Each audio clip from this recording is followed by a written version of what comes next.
हरी प्राप्तीसी उपाय धरावे संतांचे ते पाय तेने साधती साधने तुटती भवाची बंधने संता विना प्राप्ती नाही ऐसे वेद देती ग्वाही तेने साधती साधने तुटती भवाची बंधने एका जनार्दनी संत पूर्ण करीती मनोरथ तेने साधती साधने तुटती भवाची बंधने विठ्ठल विठ्ठल विठ्ठल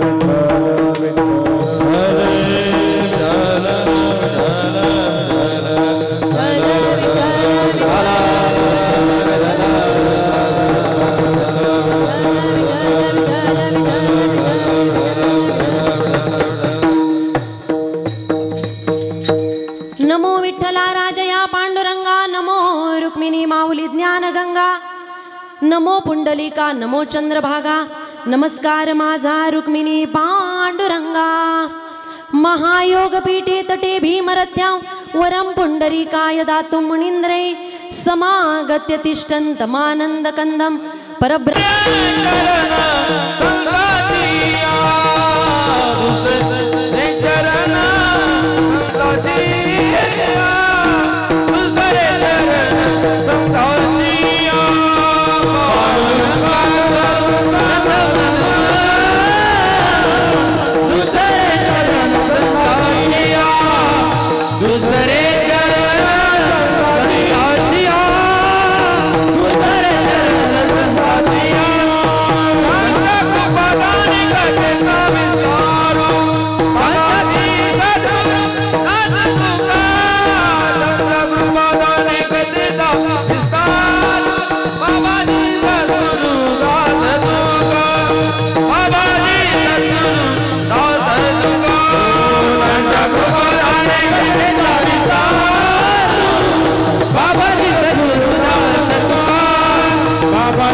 चरण संतांची त्यांच्या कृपादाने कथेचा विस्तारू बाबाजी सद्गुरु दास तुका काय माझी वाणी मानेल संतासी रंजवू चित्तासी आपुलिया जयांचे केलिया स्मरण होय सकल विद्येंचे अधिकरण तेची वंदू श्रीचरण श्री गुरूंचे ते नमस्कारो नियाता कलावज्ञ जीवोद्धरार्थावतारम कलांकांक तेजोदिका मोदिवक्रम कलाणीशवादा पणोदार दक्षम समाधिस्थ मूर्तिं भजे ज्ञानदेवं नमो ज्ञानेश्वरा नमो ज्ञानेश्वरा नमो ज्ञानेश्वरा नमो ज्ञानेश्वरा नमो ज्ञानेश्वरा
नमो ज्ञानेश्वरा नमो ज्ञानेश्वरा निवृत्ती उदारा सोपान देवा मुक्ताबाई नमो त्रिभुवन पावनी आद्यत्रय जननी देवाची हरी प्राप्तीसी उपाय धरावे संतांचे ते पाय तेने साधती साधने तुटती भवाची बंधने.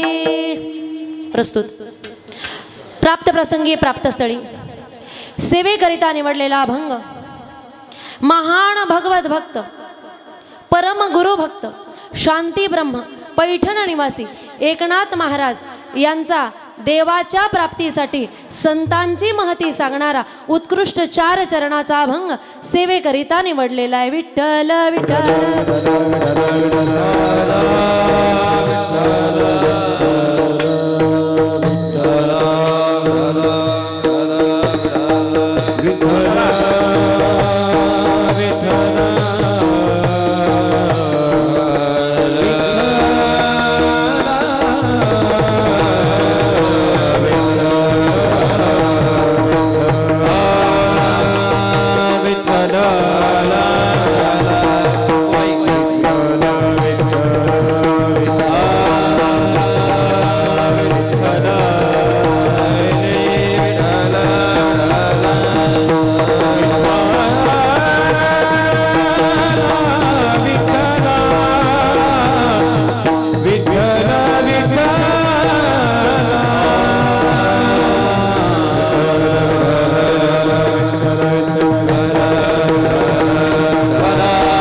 हरी प्राप्तीसी उपाय धरावे संतांचे ते पाय.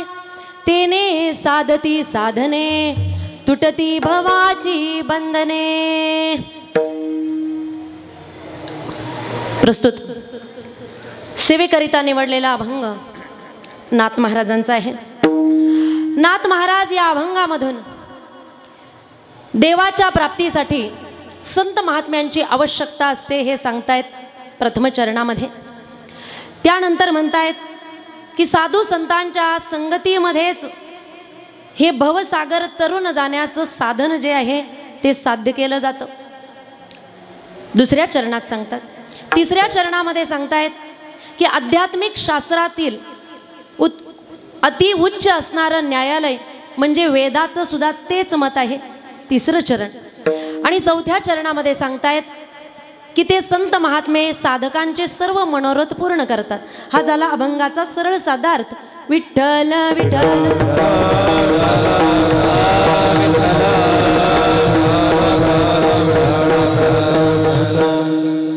सेवेला सुरुवात करण्यापूर्वी आपल्याला माहीतच आहे आपला हा कार्यक्रम किम निमित्ताने आहे.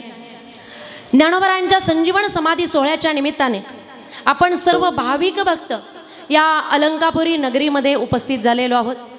आणि या ठिकाणी उपस्थित राहून ज्ञानोबरांची सेवा करत असताना सकाळी काकडा भजन, ग्रंथराज ज्ञानेश्वरीचं पारायण, शिव महापुराण, कथा कीर्तनाचा आपण सर्व लाभ घेत आहोत. कौतुक नाही, परंतु मी स्वतःला भाग्यवान समजेल वास्तव वर्णन करून सांगते म्हणून. कारण 7 वर्ष श्रीमद भागवताची सेवा या संजीवन समाधी सोहळ्याच्या निमित्ताने, त्याच्यातले 2 वर्ष रामकथेची सेवा 1 वर्ष महाराजांनी केली, 2 वर्ष मी, असे 3 वर्ष. आणि या वर्षी या ठिकाणी शिव महापुराणाची सेवा करण्याचा योग या देहाला प्राप्त झालेला आहे. म्हणून मोठं भाग्याचं लक्षण आहे. आणि ही सेवा करत असताना या ठिकाणी आजची सेवासुद्धा मला प्राप्त झालेली आहे. अतिशय पवित्र पावन दिवस आहे, एकादशीचा दिवस. आपण ज्ञानोबरायांच्या या भूमीमध्ये बसलेला आहात. ज्ञानोबरायांची सेवा करत असताना आपल्या सगळ्यांना मिळून या ठिकाणी सेवा करायची. म्हणून एकदा मोठ्याने भगवान परमात्म्याचं नामस्मरण करायचे. विठ्ठल विठ्ठल विठ्ठल.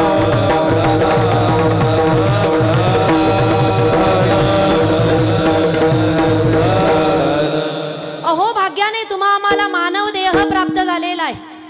आणि नर देह प्राप्त झाल्यानंतर आपल्याला भगवान परमात्म्याची आवड आहे म्हणून आपण सवड काढून इथे आलेलो आहोत.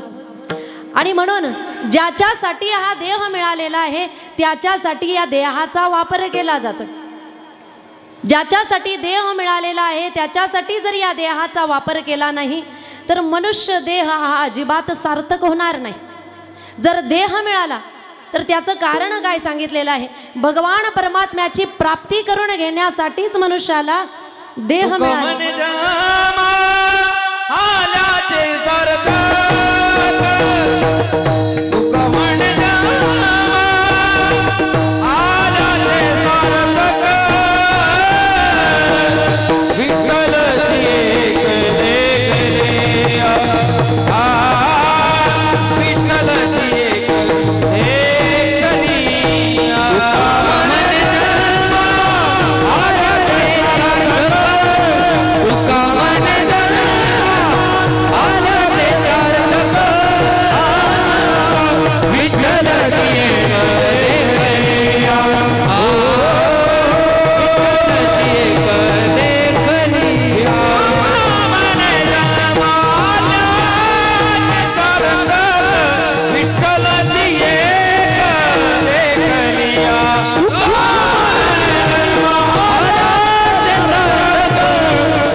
सार्थक विठ्ठलची एक देखलिया. भगवान परमात्म्याची प्राप्ती करून घेणं हे नरदेहाचं सार्थकत्व आहे. देवे दिला देह भजना गोमटा.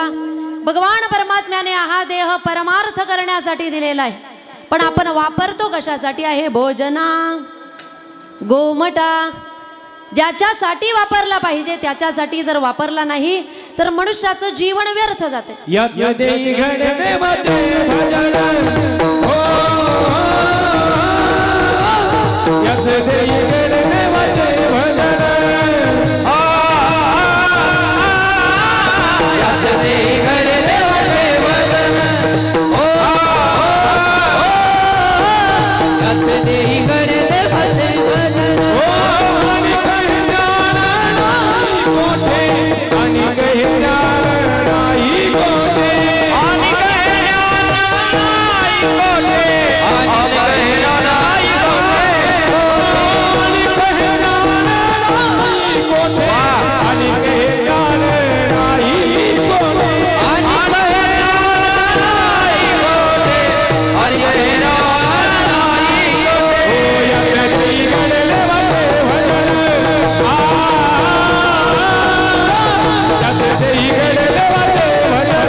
देही घडे देवाचे भजन. जोरदार टाळ्या वाजवा.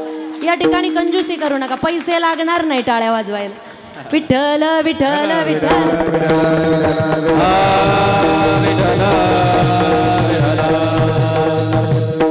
याच देही घडे देवाचे भजन आणि कहे ज्ञान नाही कोठे. हा सुंदर नरदेह मिळालेला आहे भगवत प्राप्तीसाठी, परंतु त्याच्यासाठी जर वापर केला नाही तर काही फायदा नाही. ज्ञानोबराय वर्णन करतायत.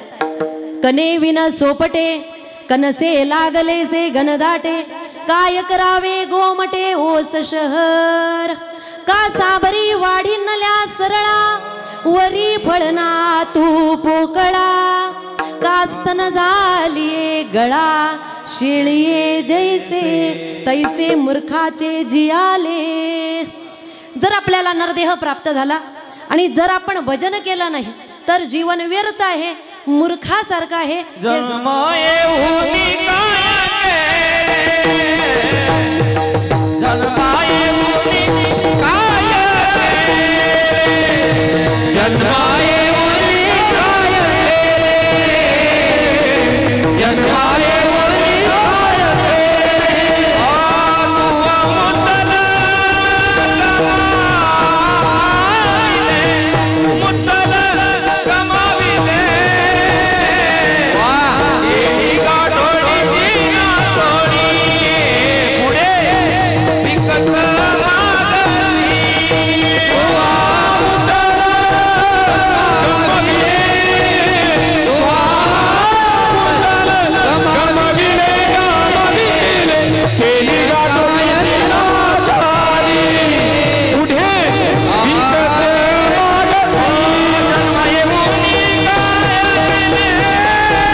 तर तुवा मुद्दल गमाविले, काही फायदा नाही. म्हणून या देहाचा उपयोग व्यवस्थित झाला पाहिजे. ज्याच्यासाठी दिला त्याच्यासाठी. एक पैलवान पैलवानकीमध्ये एवढा अग्रेसर झाला, सगळीकडे नाम त्याचं अतिशय प्रचलित झालं. जर कुणी फोन केला तर सुपारीसाठी 5 लाख रुपये. पण नाव एवढं प्रचलित होतं, लोक बोलवायचे आणि पैलवानाला कुस्ती खेळायला लावायचे. त्या ठिकाणी पैलवान कुस्ती खेळायचा, ज्याही ठिकाणी गेला आधी पेमेंट मग कुस्ती. कारण काय, नाव जास्त झालेलं होतं. नाव जास्त झालं की असंच होत असतं. आधी ॲडव्हान्स. विठ्ठल विठ्ठल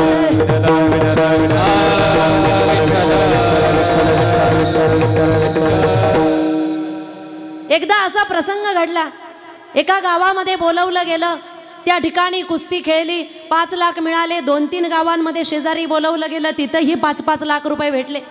आणि सगळे पैसे घेऊन घराकडे यायला लागला. खेडे गावामध्ये राहणारा होता, म्हणून रात्रीची वेळ झाली. गावाच्या बाहेर उतरवून दिलं, गाडीवाल्याने उतरवून दिलं. आता गाव 1 किलोमीटर आहे. तिथून पायी जायला लागला आणि जात असताना फक्त 2 चोरांनी अडवलं. जसं 2 चोरांनी अडवलं, त्या 2 चोरांनी याच्याकडे असलेले जेवढेही काही 5-25 हजार लाख रुपये होते सगळे घेऊन टाकले. कपडे बिपडे फाडले, मारलं आणि त्याला काढून दिलं. कुणाला? पैलवानाला. पैलवान घरी गेला, बेल वाजवली. पत्नीने दरवाजा उघडला. जसा दरवाजा उघडला, फाटलेले कपडे, अस्ताव्यस्त तो चेहरा, केस इकडे तिकडे. म्हटले काय झालं? म्हटले काहीच नाही, एक फार वाईट घटना घडली. 2-4 गावामध्ये गेलो, भरपूर पैसा मिळाला, परंतु इथे गावाच्या बाहेर गाडीवाल्याने उतरून दिलं.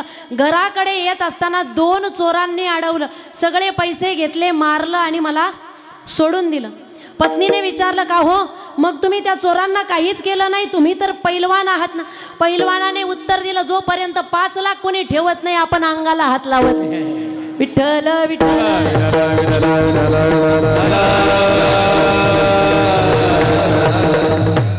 ताकद आहे, शक्ती आहे, परंतु त्याचा वापर ज्या ठिकाणी केला पाहिजे त्या ठिकाणी करत काही फायदा नाही.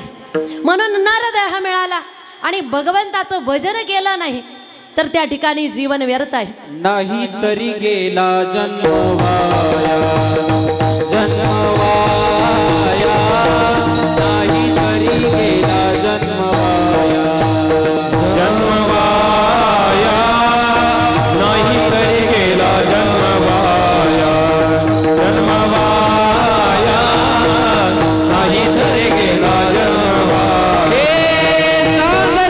तुम्हाची बजारे विठ्ठला, नाही तरी गेला जन्म वाया, नाही तरी गेला जन्म वाया. तुम्हाची बजारे विठ्ठला, नाही तरी गेला जन्म वाया, नाही तरी गेला जन्म वाया. नाही तरी गेला जन्म वाया. कशामुळे? भजन केलं नाही म्हणून. कबीरजी महाराज म्हणतात, पंची पंख बिना हस्ती दंत बिना, नारी पुरुष बिना वैसा नर हरि नाम बिना. सुमिरन करले मेरे मना, सुमिरन करले मेरे मना, तेरी बीती उमर हरि नाम बिना. सुमिरन करले मेरे मना, सुमिरन करले मेरे मना, बीती उमर हरि नाम बिना, तेरी बीती उमर हरि नाम बिना. पनीर बिना देनो क्षीर बिना, पुष्प सुगंध बिना वैसा नर हरि नाम बिना. सुमिरन करले सुमिरन करले मेरे मना, तेरी बीती उमर हरि नाम बिना, तेरी बीती उमर हरि नाम बिना.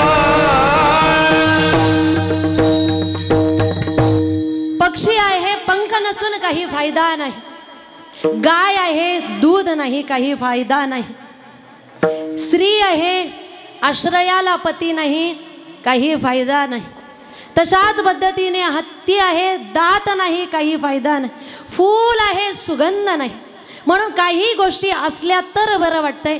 तसं देह मिळाला परंतु जर भगवान परमात्मा भेटला नाही तर जीवन व्यर्थ आहे. पण मनुष्याला असं वाटतं जीवन सार्थक कशामुळे आहे? जर धन संपत्ती मिळाली तर जीवन सार्थक होईल, परंतु त्याच्याने जीवनात सार्थकत्व काहीही होऊ शकत नाही. काही गोष्टी जीवनामध्ये आवश्यक असतात, काही गोष्टी जीवनामध्ये अनावश्यक असतात, काही गोष्टी जीवनामध्ये आकर्षक असतात आणि काही गोष्टी जीवनामध्ये अत्यावश्यक असतात. 4 गोष्टी लक्षपूर्वक ऐका. काही गोष्टी जीवनामध्ये अनावश्यक आहे, व्यसन अनावश्यक आहे, करायला नको. काही गोष्टी आवश्यक असतात, शरीराला कपडे आवश्यक आहे. काही गोष्टी आकर्षक असतात, शरीरावर जे कपडे आहे त्याला जर इस्त्री केली नीळ टाकली काय होतंय? आकर्षक आहे. पण काही गोष्टी जीवनामध्ये अत्यावश्यक असतात आणि त्याच्यामध्ये मनुष्याला जीवन जगण्यासाठी अत्यावश्यक आहे अन्न पाणी. जर अन्न पाणी घेतलं नाही तर मनुष्य जगू शकत नाही. म्हणून जीवनामध्ये अन्न पाणी जसं अत्यावश्यक आहे तसं मनुष्य देहाची सफलता भगवान परमात्म्याच्या प्राप्तीमध्ये आहे. पण मनुष्याला एक भ्रम आहे, जर संपत्ती मिळाली तर मला सगळं मिळालं. पण पैशाने मनुष्य कधीही आयुष्य विकत घेऊ शकत नाही, सुख विकत घेऊ शकत नाही, भूक विकत घेऊ शकत नाही आणि झोपसुद्धा विकत घेऊ शकत नाही. पैशाने सगळं काही मिळत नाही. म्हणून पैशाने या गोष्टी मिळत नसल्यामुळे त्या ठिकाणी कितीही पद पैसा सत्ता संपत्ती जर असली तर मनुष्याचं सार्थकत्व होऊ शकत नाही, मनुष्य सुखी राहू शकत नाही.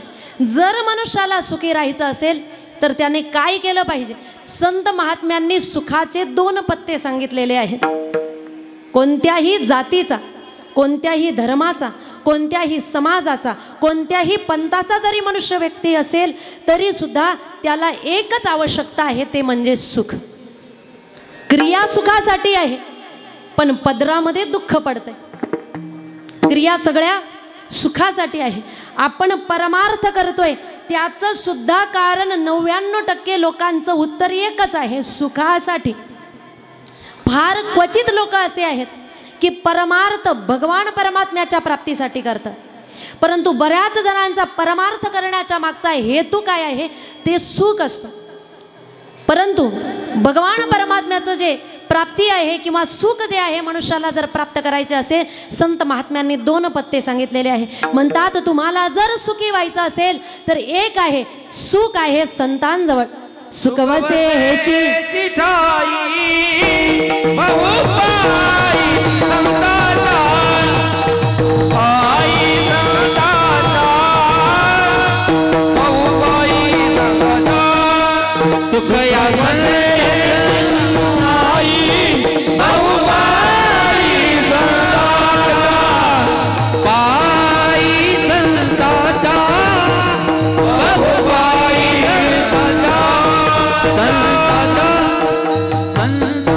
पहिला पत्ता सांगितलेला आहे, सुख कुठे आहे? म्हणतात सुखवसे हे चिठाई बहुपाई संतांच. प्रत्येकाला सुखी व्हायचं आहे. दुसरा पत्ता भगवान परमात्म्यानेही सांगितलेला आहे, संत महात्म्यांनी सांगितलेला आहे की सुख जर कुठे असेल तर संत महात्मे सांगतात भगवान परमात्म्याच्या जवळ आहे. सुख रूप ऐसा दुजा कोणी सांगा, सुख रूप ऐसा दुजा कोण सांगा. तुझा कोण सांगा, सुख रूप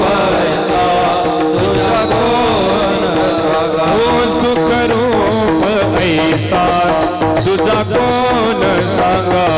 सुख रूप ऐसा तुझा कोणी सांगा, सुख रूप ऐसा तुझा कोण सांगा.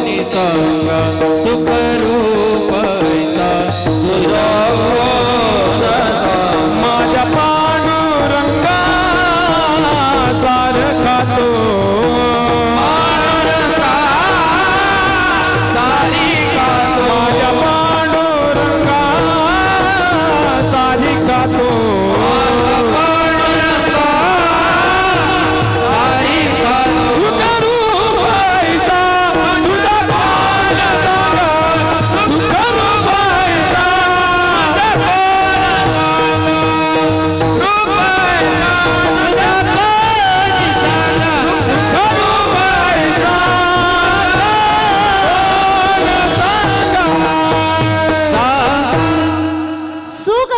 म्हणतात सुखरूप ऐसा दुजा कोण सांगा, माझ्या पांडुरंगा सारिखा तो.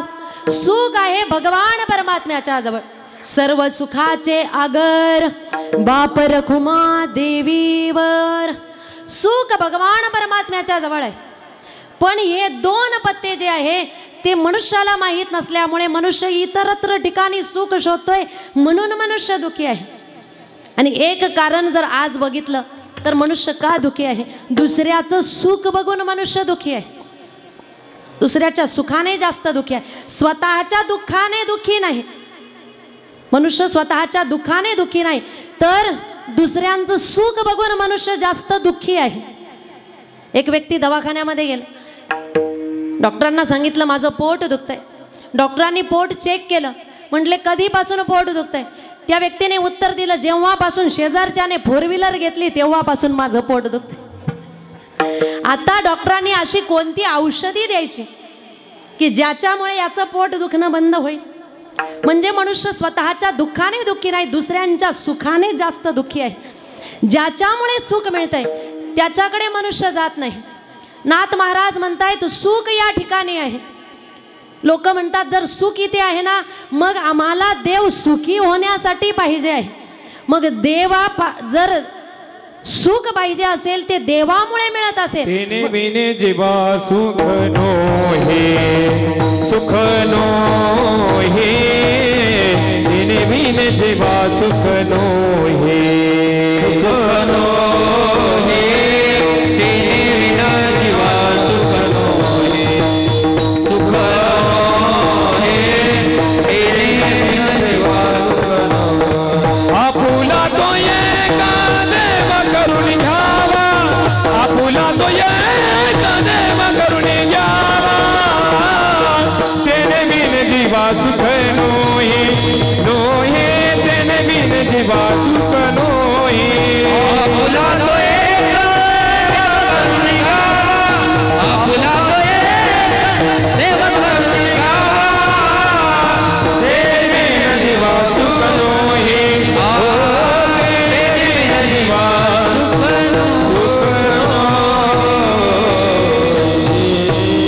मनुष्याला जर सुखी व्हायचं असेल तर आपुला तो एक देव करून घ्यावा.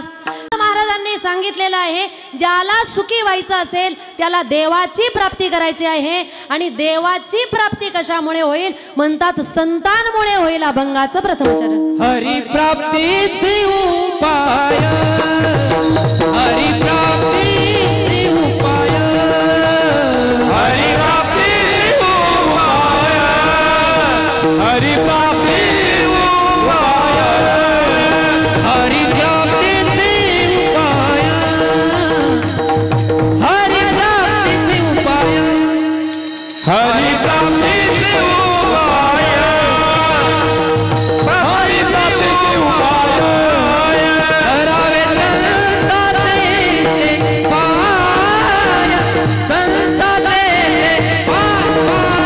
येणे साधती साधने येणे साधती साधने करावे संताचे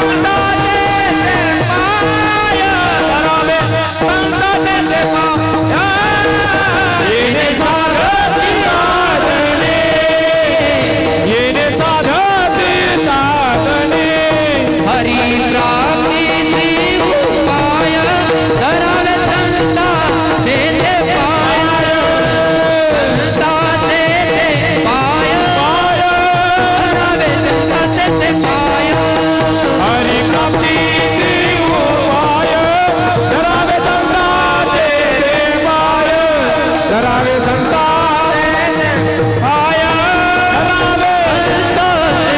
पाय जोरदार टाळ्या वाजवायच्या आहेत. हरी प्राप्तीचे उपाय धरावे संतांचे ते पाय. उपदेश करणारे आहेत नाथ महाराज. नाथ महाराज कोण आहेत? संत आहे, शांत आहे आणि श्रीमंत आहे. मनुष्य श्रीमंत केव्हा होतो? जेव्हा मागच्या जन्माचे कर्म चांगले असतील मनुष्य श्रीमंत होतो. मनुष्य शांत केव्हा होतो? जेव्हा भगवान परमात्म्याची कृपा होते तेव्हा शांत होतो. आणि मनुष्य संत केव्हा होतो? जेव्हा गुरूंची कृपा होते तेव्हा मनुष्य संत होत असतो. नाथ महाराज श्रीमंत आहेत, शांत आहेत, संत आहेत.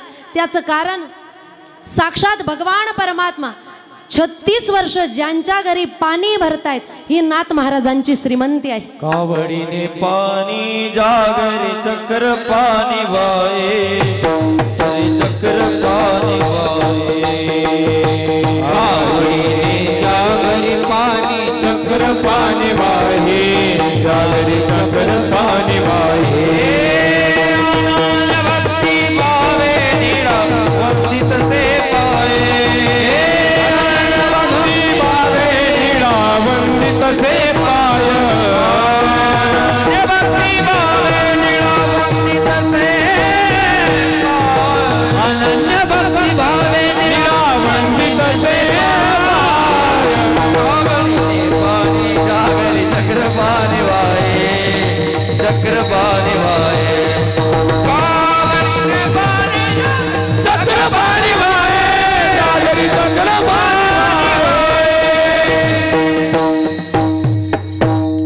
भगवान परमात्मा त्यांच्या घरी पाणी वाहण्याचं कार्य करतायत. 36 वर्ष ही नाथ महाराजांची श्रीमंती आहे. दत्तात्रेयांची कृपा आहे म्हणून शांत आहे, आणि श्री गुरु जनार्दन स्वामीची कृपा आहे म्हणून संत आहे. वर्णन करणारे नाथ महाराज आहे. हे नाथ महाराज नेमकी हे सांगतायत कुणासाठी सांगतात? जगामध्ये दोन प्रकारचे लोक असतात, एक आस्तिक आणि एक नास्तिक. जे नास्तिक लोक आहे ते देवाला मानत नाही, त्यांना कितीही काही सांगितलं तरी ते ऐकत नाही, आणि नाथ महाराज अशा लोकांना काहीही सांगत नाही. क्रोधी अविश्वासी त्यासी बोध कैसा, क्रोधी अविश्वासी त्यासी बोध कैसा, क्रोधी अविश्वासी त्यासी बोध कैसा, क्रोधी अविश्वासी त्यासी बोध कैसा. व्यर्थ मुनीराजा शिरवून, व्यर्थ मुनीराजा शिरवून हरी मुखे गाता, हर बलि जंगा, हरी मुखे गाता, हर बलि जंगा, हरि मुखे गाता हर बलि चिंता, हरि मुखे गाता हर बलि चिंता. नाथ महाराजांचं तत्व आहे. नाथ महाराज हरिपाठामध्ये सांगतात, क्रोधी अविश्वासी त्यासी बोध कैसा, व्यर्थ आपुली वाचा शिनवू नये. काही ठिकाणी मनुष्याने ज्ञान द्यायचं नाही. ज्ञान जर दिलं आणि समोरचा जर ऐकण्याच्या मनस्थितीमध्ये नसेल तर आपण दिलेल्या ज्ञानाचा त्या ठिकाणी अपमान होत असतो. म्हणून काही गोष्टी विचारपूर्वक करायच्या असतात. कोणत्या गोष्टी विचारपूर्वक करायच्या? म्हणतात मुलगी देत असताना विचारपूर्वक मुलगी द्यायची. सगळ्या गोष्टी जाणून घ्यायच्या. मुलगा कसा आहे, किती शिकलेला आहे, किती कमावतो आहे, आर्थिक स्थिती काय आहे, स्वावलंबी आहे की नाही, निर्व्यसनी आहे की नाही, स्वतःच्या पायावर उभा आहे की नाही, या सगळ्या गोष्टी बघून घ्यायच्या आणि मग नंतर मुलगा द्यायचा. म्हणजे नंतर काही चिंता नाही. मुलगी देत असताना विचार करायचा आहे. विचार करून त्याचबरोबर मनुष्याने ज्ञान देत असताना सुद्धा विचार करून ज्ञान द्यायचं. चुकीच्या व्यक्तीला ज्ञान दिलं तर आपल्या ज्ञानाचा त्या ठिकाणी अपमान होतो. एकदा एका जंगलामध्ये पाऊस पडला, चिमणी पूर्ण भिजली. चिमणीने बघितलं सोबत एक माकड होतं, ते सुद्धा पूर्ण भिजलं. चिमणीने माकडाकडे बघितलं आणि माकडाला बोलायला लागली, काय रे माकडा, तुला एवढं माणसासारखे हातपाय मिळालेले आहे, तू आतापर्यंत घर का नाही बनवलं? कोण म्हणते? चिमणी म्हणते. हात दिया पाव दिया नर ऐसी काया, इतना दिन गया तूने घर काहे नहीं बनाया. चिमणी उपदेश करते, परंतु चिमणी उपदेश करत असताना कुणाला करते? माकडाला करते. बऱ्याच वेळेस व्यवहारामध्ये बरेच चिमण्या उपदेश करतात पण ऐकत कोण? मी म्हणत नाही. विठ्ठल विठ्ठल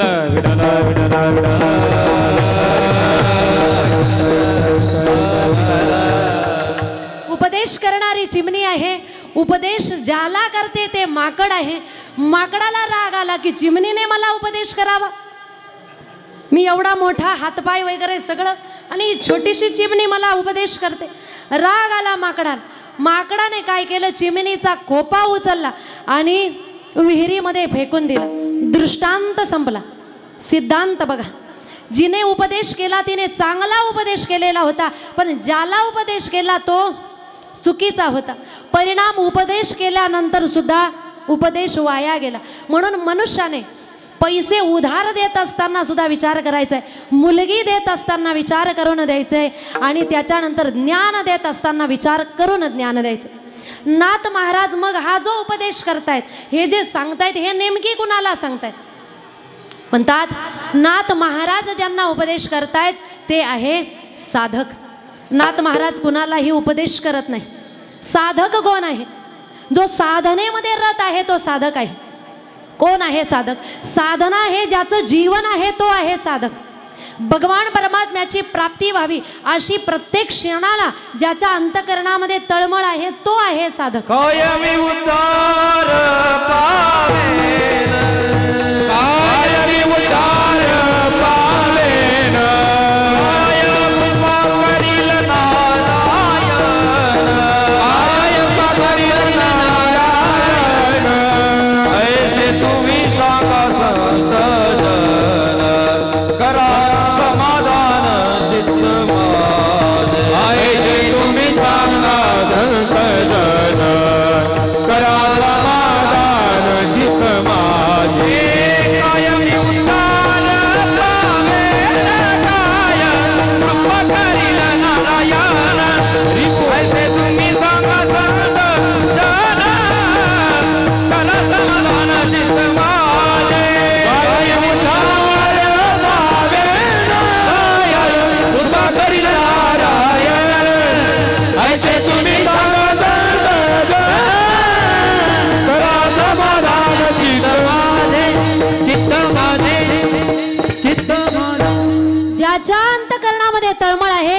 त्याला भगवान परमात्मा मिळाला पाहिजे आणि त्याच्यासाठी जो साधना करतोय तो साधक आहे. ज्याला अपेक्षा आहे मला देव मिळाला पाहिजे, तो प्रत्येकाला हेच विचारतोय. पुसावेसे हेची वाटे जे जे भेटे तयासी, देव कृपा करील कामाज. तो प्रत्येकाला हेच विचारतोय. ज्याच्या अंतकरणामध्ये तळमळ आहे की तो कुठे राहतो, कोणत्या गावाला राहतो, कोणे गावी आहे सांगा तो विठ्ठल. जो प्रत्येकाला विचारतोय की कुठे आहे तो विठ्ठल, ही ज्याच्या अंतकरणाची स्थिती आहे. आणि तो भगवान परमात्मा भेटावा म्हणून एवढी तळमळ आहे. एकदा की दर्शन झालं तरी सुद्धा पुन्हा पुन्हा मागे वळून बघताय. तुकोबराय म्हणतायत, कन्या सासुऱ्यासी जाये मागे परतोनी पाहे, तैसे झाले माझ्या जीवा केव्हा भेटसी केश. ही अवस्था ज्याच्या अंतकरणाची झालेली आहे. जो मागे वळून बघतोय, ज्याला वाटतंय तो भगवान परमात्मा कधी भेटेल. आणि अंतकरणाची स्थिती अशी आहे, तुकोबरायांनी शेवटच्या चरणामध्ये म्हटलेलं आहे, जसा मासा पाण्यातून काढावा आणि तो मासा जसा त्या पाण्याविना तडफडावा, अशी ज्याच्या अंतकरणाची स्थिती आहे, अशी स्थिती असणाऱ्याला त्या ठिकाणी नाथ महाराज उपदेश करतायत. बाबा रे, तुला जर देव पाहिजे असेल ना, हरी प्राप्तीसी उपाय धरावे संतांचे ते पाय. तुला जर हरी पाहिजे असेल तर तू संतांचे पाय धर. हरी म्हणजे काय आहे? जो चित्ताचा हरण करतोय तो हरी आहे. हरीने माझे हरिले चित्त भार भित्त विसरले. हरी कोण आहे? हरी म्हणजे जो कर्माचं हरण करतोय. तुका म्हणे हरी काही उरो नेदी उरी. हरी म्हणजे काय आहे? जो पापाचं हरण करतोय तो हरी आहे. हरी उच्चारणे अनंत पाप राशी जातील लयासी क्षण मात्र. अशा हरीची जर प्राप्ती करायची असेल तर काय करायचे? धरावे संतांचे ते पाय. परमार्थ करत असताना भगवान परमात्मा जर पाहिजे असेल तर संत हा दुवा आवश्यकच आहे. आवश्यकच च लावलेला आहे. जर मध्ये संत नसतील तर देव भेटणार. महाभारतामधला जर प्रसंग बघितला, थोडं पुढे पुढे सरकता का? मागे लोक उभे. विठ्ठल विठ्ठल विठ्ठल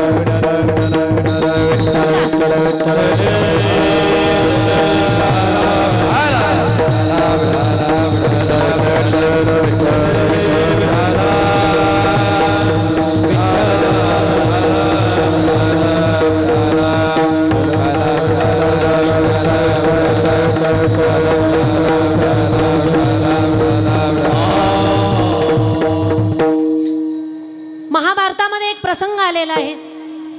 म्हणतात की भगवान परमात्म्याची भेट दुर्योधनाशी संपूर्ण जीवनामध्ये कमीत कमी 200 वेळेस झाली होती. किती वेळेस? 200 वेळेस दुर्योधनाची आणि भगवान द्वारिकाधीशांची भेट झाली.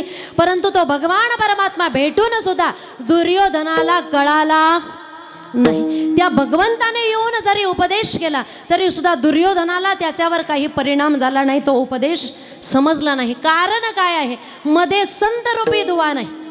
म्हणून जेव्हा देव पाहिजे असेल त्यावेळेस संत आवश्यक असतात. आपण सर्व बहुश्रुत श्रोते आहात. रामायण आपल्याला माहीत आहे. रामायणामध्ये सुग्रीवाची भेट करून दिली रामप्रभूंशी. कोणी? हनुमानजी महाराजांनी. आता या ठिकाणी सुग्रीव आहे जीव, हनुमानजी आहे संत आणि रामप्रभू आहे भगवंत. संतांनी काय केलं? जीवाची आणि देवाची भेट घडून दिली. तेव्हा सुग्रीवांना देव कळलेले आहे. म्हणून देव कळण्यासाठी संतांची फार आवश्यकता आहे. प्रातस्मरणीय गुरुनाम गुरु नथुसिंग बाबा एक दृष्टांत सांगायचे. म्हणायचे की एक साधू जेव्हा तीर्थयात्रेला चालल्या होत्या त्यावेळेस तीर्थयात्रेला जात असताना एका गावातून जात होते. रात्र झाली. त्या गावामध्ये मुक्काम करावा असं साधूला वाटलं. म्हणून साधूने विचार केला, चला या गावामध्ये आपण एखाद्या घरामध्ये आश्रय घेऊ. गाव होतं पारध्यांचं. एक पारधी भेटला. साधूने त्या पारध्याला विचारलं, काय रे दादा, तुझ्या घरामध्ये मी एक रात्र मुक्काम करू का? रात्र झालेली आहे, तुझ्या घरामध्ये एक रात्र मुक्काम करू? त्या ठिकाणी साधू विचारतायत. पारध्याने सांगितलं, महाराज का नाही? तुम्ही साधू आहात, संत आहात, माझ्या घरी अहो भाग्याने जर येणार असाल तर खरोखर माझा भाग्योदय हा आहे, म्हणून तुम्ही या माझ्या घरामध्ये थांबा. पारध्याचं जे मन होतं अतिशय शुद्ध आणि भाव स्वच्छ महाराजांनी ओळखला. त्यांनी स्वागत केलं महाराजांचं आणि महाराजांना घरामध्ये नेलं, जागा स्वच्छ केली, महाराजांना बसण्यासाठी आसन दिलं. जेही काही चांगल्या सुखसुविधा देता येत असतील सर्व काही देण्याचा प्रयत्न करतोय, फक्त एका रात्रीसाठी. महाराज विचार करू लागले, वा कसं का असेना परंतु पारध्याच्या अंतकरणामध्ये भाव आहे. बऱ्याच ठिकाणी लोक फार श्रीमंत असतात परंतु अंतकरणामध्ये भाव असतोच. असं जेव्हा महाराष्ट्रामध्ये अनेक ठिकाणी फिरण्याची वेळ येते त्यावेळेस या गोष्टीचा अनुभव येतो. कधी कधी मोठ्यांच्या घरामध्येही बोलवलं जातं, सगळ्या ठिकाणी ही घटना घडते असं नाही, परंतु काही ठिकाणी गेल्यानंतर आपल्या आल्याने आनंद होण्यापेक्षा त्यांची श्रीमंती दाखवताना मनुष्याला जास्त आनंद होतो. या गोष्टी बघायला मिळतात. परंतु काही ठिकाणी गेल्यानंतर गरिबी जरी असली तरी सुद्धा गरिबी असताना अंतकरणातला भाव बघायला मिळतो. म्हणून श्रीमंतीपेक्षा भाव श्रेष्ठ आहे आणि तो संतांना दाखवला पाहिजे, तो संतांना दाखवला पाहिजे. भाव श्रेष्ठ पाहिजे. काहींकडे श्रीमंती भरपूर असते परंतु श्रद्धा नाही आणि काही गरीब असतात परंतु फार अंतकरणाने श्रीमंत असतात. एखाद्या श्रीमंताच्या घरी गेले ना अपमान होतो, कारण बाहेरच पाटी लावलेली असते, कुत्र्यापासून सावधान, आणि दुसरं असतं परवानगी शिवाय आत येऊ. काय करायचंय अशा घरी जाऊन. पण एखादं घर असं असतं की जिथे गेल्यानंतर माणसाला वाटतं नाही आपण इथे आलो ना बरं झालं. सांगू घटना. महाराज आता तपोवनमध्ये कथा झाली आपली, 8 दिवसही झालेले नाहीत मला वाटतं. 8 दिवस झाले का? शिवपुराण त्रिदिनी महाराजांनी कथेचं आयोजन केलं होतं. त्या ठिकाणी एका स्त्रीच्या घरी पंगत होती आणि त्या ताई आलेल्या सुद्धा आहेत या ठिकाणी. त्यांनी जेव्हा त्यांच्या घरामध्ये नेलं, महाराज त्यांचं घर बघितलं. आपलं जेवढं बाथरूम असतो तेवढं त्या स्त्रीचं घर होतं. पंगत होती भोजनाची, शेजारच्या घरामध्ये भोजनाला बोलवलं होतं कारण बसायला जागा नव्हती. अगदी मातीने सारवलेलं घर, पंगत बसलेली होती म्हणून 2 मिनिट आम्ही त्यांच्या घरामध्ये गेलो आणि बसलो. परंतु त्या स्त्रीच्या अंतकरणातला भाव बघितला. घर छोटं होतं परंतु भाव श्रेष्ठ होतं. म्हणून काही ठिकाणी गेल्यानंतर मनुष्याला आनंद वाटतो, नाही या ठिकाणी आपण आलो ना बरं झालं, भाव श्रेष्ठ असतो. महाराजांनी ओळखलं पारधी गरीब आहे, जातीने पारधी आहे परंतु अंतकरणातला भाव श्रेष्ठ आहे. रात्रभर मुक्काम केला आणि जेव्हा पहाट झाली महात्मे जायला लागले, त्या पारध्याने हात जोडले, महाराज रात्रभर थांबले परंतु माझी एवढी इच्छा होती एक भाकर तरी खाऊन या घरातून थोडं जेवण तरी करून जायचं होतं, भाजी भाकरी जे असेल ते खाऊन जायचं होतं. महाराज म्हटले, हे बघ आज माझा उपवास आहे परंतु पुढच्या वर्षी जेव्हा येईल त्या वर्षी निश्चित तुझ्या घरचं मी भोजन करेन. पारधी म्हटला ठीक आहे, आता तुमचा उपवास आहे काही हरकत नाही. म्हणून त्या ठिकाणी साधू महात्मे निघाले, तीर्थयात्रेला निघून गेले. दुसऱ्या वर्षी जेव्हा ते महात्मे त्या गावामध्ये आले, महात्मे आल्यानंतर पारध्याने ओळखलं हे तेच महाराज आहे. महाराजांनी ओळखलं हे हा व्यक्ती तोच आहे. त्या पारध्याच्या घरी साधू गेले आणि साधू गेल्यानंतर त्या पारध्याने सांगितलं, महाराज ओळखलं ना? म्हटले हो, याच ठिकाणी मुक्काम मागच्या वर्षी केला होता. मग महाराज या घरी भोजन करणार ना? म्हटले काही हरकत नाही. मग म्हटले, महाराज सांगा तुम्हाला कोणता पक्षी आणून कापून देऊ? काय विचारलं पारध्याने?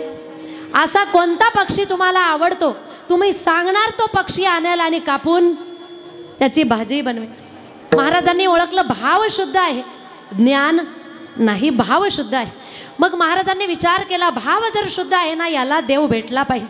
म्हणून महाराज म्हणताय, हे बघ मला असा पक्षी आणून दे की संपूर्ण विश्वाचं तेज ज्याच्या मुखावर आहे, ज्याच्या कमरेला पितांबर ज्याने लावलेला आहे, ज्याच्या मस्तकावर मुकुट आहे आणि त्याच्यावर मोरपंख आहे. कुणाचं वर्णन आहे? पांडुरंगाचं वर्णन आहे. जेव्हा महात्म्यांनी सांगितलं असा पक्षी आणून दे, पारध्याने सांगितलं, महाराज असा पक्षी मी आजवर कधीही कुठेही बघितलेला नाही. साधू म्हणतायत, हे बघ तुझ्या गावाकडे येताना मी मागच्या वर्षीही तो पक्षी बघितला आणि आता सुद्धा तो पक्षी बघितला आणि इथेच तो पक्षी आहे. असं कर, तू वनात जा आणि जंगलात गेल्यानंतर मी जसं वर्णन केलं तसा पक्षी आणून. म्हटले महाराज खरंच असा पक्षी? म्हटले हो. त्या ठिकाणी तो पारधी निघाला पक्षीच्या शोधामध्ये, आणि जसा शोधामध्ये निघाला, सांगा असा पक्षी त्या पारध्याला कधी सापडेल? 1 दिवस गेले, 2 दिवस गेले, 3 दिवस गेले, तो पक्षी काही सापडत नाही. तो पक्षी फार अवघड आहे, तो चांगल्या चांगल्यांना सापडत. जन्म जन्मा मुनी जतन कराई, जन्म जन्मा मुनी जतन कराई, अंतराम कछुआ वत नाही, अंतराम कछुआ वत नाही. रात्रंदिवस जे संत महात्मे गिरी कंदरामध्ये जाऊन भजन करताय, त्यांना कधी ते भगवान परमात्मा भेटले नाही. या पारध्याला कधी सांभाळे? पण पारधीने विचार केला नाही, साधूला भोजन द्यायचंय, आपण पक्षी सापडवलाच पाहिजे. 2 दिवस झाले, 3 दिवस झाले, 4 दिवस झाले, त्या ठिकाणी अतिशय वाईट वाटला, हा पक्षी का सापडत नाही. म्हणून अतिशय दुःखी अंतःकरणाने विचार करतोय, कुठे असेल तो पक्षी. सगळं जंगल शोधून काढलं. शेवटी विचार केला, आज जर 12 वाजेच्या आत तो पक्षी सापडला नाही तर याच ठिकाणचे लाकडं गोळ्या करायचे आणि या ठिकाणी शरीराचं दहन करायचं. पारध्याने निश्चय केला. 9 वाजले, 10 वाजले, 11 वाजले, 11:30 वाजले. पारध्याने लाकडं गोळा केले, लाकडाची त्या ठिकाणी चिता रचली. आता त्या ठिकाणी अग्नी लावणार आणि त्याच्यामध्ये प्रवेश करणार. अग्नी सुद्धा लावली. 11:45 झाले. म्हटले चला आता मरायचंच आहे ना, 3 प्रदक्षिणा पूर्ण करू. पहिली प्रदक्षिणा पूर्ण केली, दुसरी पूर्ण केली, तिसरी प्रदक्षिणा पूर्ण करणार तेवढ्यात भगवान परमात्म्याला दया आली. विश्वास तो करी स्वामीवरी सत्ता. तो भगवान परमात्मा जसं साधूने वर्णन करून सांगितलेलं होतं तशा पद्धतीच्या पक्षाचं रूप धारण केलं आणि भगवान परमात्मा त्या पारध्याच्या खांद्यावर येऊन बसले.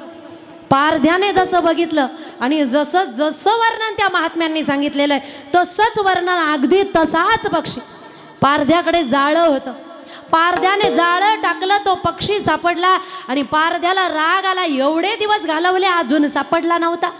बरं झालं सापडलं. पारधी त्या भगवान परमात्म्याला जाळ्यामध्ये घेऊन येतोय आणि नुसतं घेऊन येत नाही, गुद्दे मारत मारत आणतोय. इतके दिवस झाले कसा सापडला नाही.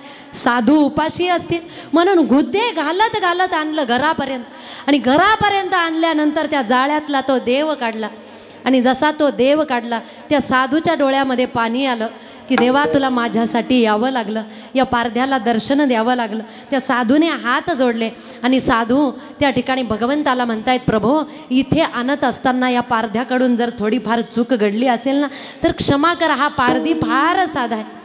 भगवान परमात्मा म्हटले थोडी चूक घडली नाही, इथपर्यंत आणता आणता गुद्दे घालत घालत आणलं. कुणाला? देवाला. आणि त्या ठिकाणी आणल्यानंतर जेव्हा भगवान परमात्मा प्रकट झाले, पारध्याला भगवान परमात्म्याचं दर्शन झालं. नथुसिंग बाबा हा दृष्टांत सांगायचे, दृष्टांत संपला. पारध्याला भगवान परमात्म्याचं दर्शन झालं. कुणामुळे? कुणामुळे झालेलं आहे?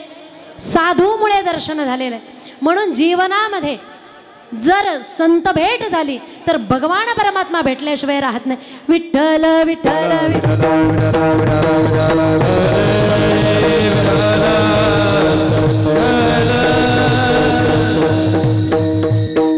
म्हणून जीवनामध्ये संत भेट होणं फार आवश्यक आहे. संत भेट नाही तर देवाची भेट सुद्धा नाही. कोणतंही पुराण घ्या, उपनिषद घ्या, कुठं जरी त्या ठिकाणी तुम्ही वाचलं, ज्याला ज्याला देव भेटलेला आहे आधी त्याला संत भेटलेले आहे. ध्रुव असेल, प्रल्हाद असेल, शिबरी असेल, कुणीही असेल, वाल्या कोळी असेल, कुणाचंही नाव घ्या, उपमन्यू असेल, आधी संत भेटले आणि नंतर देव भेटलेले आहेत.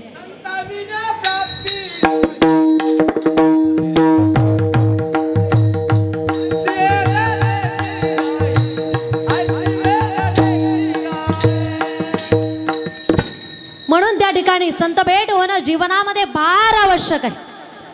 पण संत मनुष्याला समजले पाहिजे, संत सुद्धा मनुष्याला समजले पाहिजे. जर जीवनामध्ये संतच समजले नाही तर मनुष्याला भगवत प्राप्ती होणार नाही. परंतु आपण एवढे भाग्यवान आहोत की या महाराष्ट्रामध्ये संतांचं उभं पीक आहे. कसं उभं पीक आहे या महाराष्ट्रामध्ये? कारण उत्तराखंड आहे देवभूमी, उत्तरांचल उत्तराखंड हिमालय आहे देवभूमी. अयोध्या आहे वैराग्यभूमी, अयोध्या आहे वैराग्यभूमी. त्याच्यानंतर वृंदावन आहे प्रेमभूमी. पुढे सांगितलेलं आहे, म्हणतात नर्मदेचा तट आहे तपोभूमी आणि महाराष्ट्र आहे संतांची भूमी. याच ठिकाणी संत झालेले आहेत.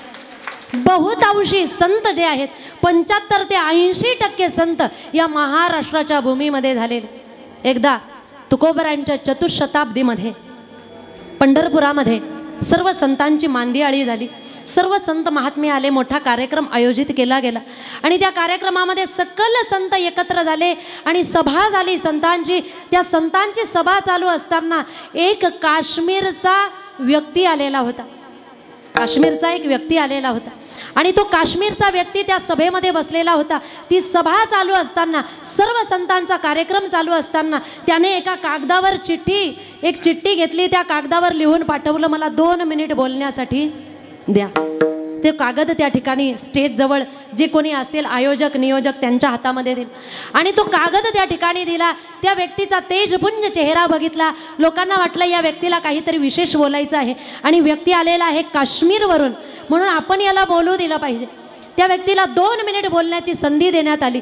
तो व्यक्ती आला आणि जवळ उभा राहिला. उभा राहिल्याबरोबर त्या व्यक्तीने तोंडातून शब्द बाहेर काढले, आप महाराष्ट्र के लोग बहुत कंजूस हो. काय म्हटला तो व्यक्ती? आप महाराष्ट्र के लोग बहुत कंजूस हो. आपके इस भूमि में बहुत से संत हो गए हैं. अगर ऐसा कोई एक संत हमारे कश्मीर में भेज देते तो आज हमारे कश्मीर की ये स्थिति नहीं होती. काय सांगितलं? ऐसा एक भी साधु संत अगर वहाँ पे भेज देते तो मेरी कश्मीर की ऐसी स्थिति नहीं होती. इतने साधु संत यहाँ पे है. म्हणजे महाराष्ट्रामध्ये संतांचं उभं पीक आहे.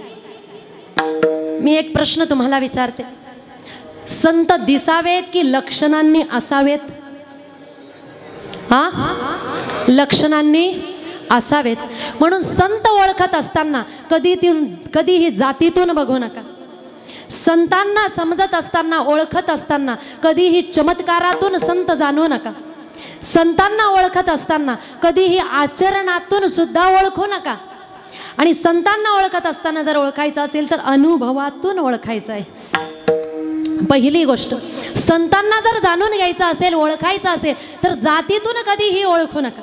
कारण संत महात्मे ज्या जातीमध्ये जन्माला येतात, आल्यानंतर आपल्याही जातीतल्या लोकांनी परमार्थ करावा, त्यांना मार्ग सापडावा म्हणून ते आपल्या जातीवाल्यांनाही मार्ग दाखवतात आणि सगळ्या लोकांना मार्ग दाखवतात. कारण ते कोणत्या एका जातीकरता जन्माला आलेले नसतात. पण शोकांतिका अशी आहे की आपण जातीने संत सुद्धा वाटून घेतलेले आहेत. ही शोकांतिका आहे. सांगा, आकाश कुणाचं आहे? आकाश सगळ्यांचं आहे. जमीन कुणाची आहे? सगळ्यांची आहे. समुद्र कुणाचा आहे? सगळ्यांचा आहे. साधू कुणाचे आहेत? सगळ्यांचे. म्हणून साधू महात्म्यांना कधीही जातीतून ओळखू नका. त्याच्यानंतर साधू संत महात्म्यांना कधीही चमत्कारातून ओळखू नका. आणि वारकरी संप्रदायामध्ये कधीही चमत्काराला महत्त्व दिलं जात, वारकरी संप्रदायामध्ये चमत्काराला महत्त्व दिलं जात नाही. ज्ञानोबरायांनी भिंत चालवली किती वेळेस? एक वेळेस. ज्ञानोबरायांनी रेड्याच्या मस्तकावर हात ठेवून वेदाचे वचन गायला लावले किती वेळेस? एक वेळेस. परंतु चांगदेव महाराजांनी 14 वेळेस आपल्या मृत्यूला म्हणजे त्या काळाला वापस पाठवलं. अशा चांगदेव महाराजांना 9 वर्षाच्या मुक्ताईला शरण येण्याची काय गरज आहे? काय गरज आहे? आवडला असेल तर मोकळ्या टाळ्या वाजवा ना. याचा अर्थ चमत्काराला महत्त्व नाही. महत्त्व कशाला आहे? त्या ठिकाणी अवस्थेला महत्त्व असतं. म्हणून साधू संत महात्मे कधीही आचरणातूनही ओळखू नका. कारण काही संत पिशाच्यवत असतात, काही जडवत असतात, काही संत महात्मे दिसायला साधे असतात, सूट बुटामध्ये सुद्धा संत असू शकतात. म्हणून संत महात्मे कधीही आचरणातून ओळखू नका. शेगावचे श्री संत गजानन महाराज जेव्हा सर्वात प्रथम लोकांनी त्यांना बघितलं, कशा अवस्थेमध्ये बघितलं होतं? उष्ट्या पतरवाळ्यांच्या जवळ ज्या भोजन केल्यानंतर उरलेलं उष्ट अन्न होतं, त्या पतरवाळ्या उचलून बाहेर टाकलेल्या होत्या आणि श्री संत गजानन महाराज त्या पतरवाळ्यांच्या जवळ बसलेले होते. नग्न अवस्थेमध्ये असलेले गजानन महाराज त्या पतरवाळ्यावरचं शीत उचलून या अवस्थेमध्ये, सांगा अशा अवस्थेमध्ये बसलेल्या माणसाला आम्ही कसं ओळखणार? हे संत आहे. म्हणून संत कधीही आचरणातून ओळखू नका. कधी कधी माणसाचं आचरण चांगलं असतं, परंतु मधला आतला भाव कधीही चांगला नसतो. म्हणून कृती कशी आहे त्याच्यापेक्षा वृत्ती कशी आहे हे जाणून घेतलं पाहिजे. श्री संत नथुसिंग बाबा म्हणतात, आकृतीपेक्षा मनुष्याची कृती आहे याला महत्त्व द्या, आणि कृतीपेक्षा अंतःकरणाची वृत्ती कशी आहे याला महत्त्व दिलं पाहिजे. अंतःकरणाच्या वृत्तीला महत्त्व दिलं पाहिजे. म्हणून त्या ठिकाणी घटना अशी घडली की एकदा मनुष्याची कृती बघा कशी असते. एक जो व्यापारी होता, तो व्यापारी आपली 4 व्हीलर गाडी घेऊन काही कामानिमित्ताने खेड्यामध्ये जाण्याचा वेळ आला, आणि जेव्हा तो व्यापारी खेड्यामध्ये जायला लागला, खेड्यामध्ये जात असताना खेड्याचे रस्ते कसे? पांदीचे. पांदीचा रस्ता माहिती आहे ना? पावसाळ्यामध्ये ज्या ठिकाणी पाणी साठलेलं असतं त्या रस्त्याने गाडी जात असताना ती गाडी त्या ठिकाणी फसली. जशी त्या ठिकाणी गाडी फसली, 2-4 तरुण आले आणि त्या तरुणांनी काय केलं? ती गाडी लोटून त्या खड्ड्यातून असेल, त्या पाण्यातून असेल, बाहेर काढून दिली. जशी त्या तरुणांनी गाडी बाहेर काढून दिली, त्या ठिकाणी त्या जो व्यापारी होता, त्या व्यापाऱ्याला असं वाटलं या मुलांनी आपली मदत केली आहे. खिशात हात घातला.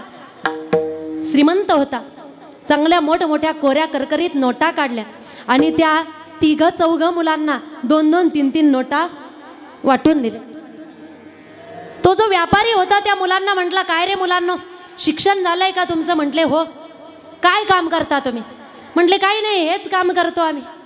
नाही म्हटले, पावसाळ्यामध्ये तुम्हाला वाटत असेल कुणाची गाडी फसली म्हणून तुम्ही येत असणार, गाडी काढून देत असणार, पण इतर वेळेस काय करतात?